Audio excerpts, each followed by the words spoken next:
বিদ্যুৎ চমকানি অপেক্ষা করেও আজকের এই হাজার হাজার মানুষের ঢল। দেখতেছিলাম যে ফুরপুরা শরীফের তোয়া সিদ্দিকি বলছিল যে ক্যানিং পূর্বে নাকি 99% আইএসএফ জেতার সম্ভাবনা আছে, কি বলবেন? দেখুন, তোয়া হুজুরকে আমি প্রথম আমার তরফ থেকে দুর্গাপুর অঞ্চলের পক্ষ থেকে সালাম জানাই।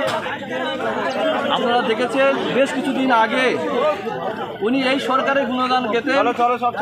আজকের যখন কাশিম সিদ্দিকী যখন এই দলে জয়েন করে রাজ্য সাধারণ সম্পাদক হয়েছে, তখন থেকে ওনার মাথাটা খারাপ হয়ে গেছে, উল্টোপাল্টা বোকা ধরেছে। এটা বাংলার মানুষ দেখেছে, বাংলার মানুষ দেখছে যে তোয়া সিদ্দিকী বেশ কিছুদিন আগে যেভাবে এই সরকারের নামে ভালো কথা বলতেন, এখন সেই তোয়া সিদ্দিকী এই সরকারের নামে উল্টোপাল্টা কথা বলার কারণ একটাই, কাশেম সিদ্দিকী দলে ঢোকায় ওনার মাথাটা খারাপ হয়ে গেছে।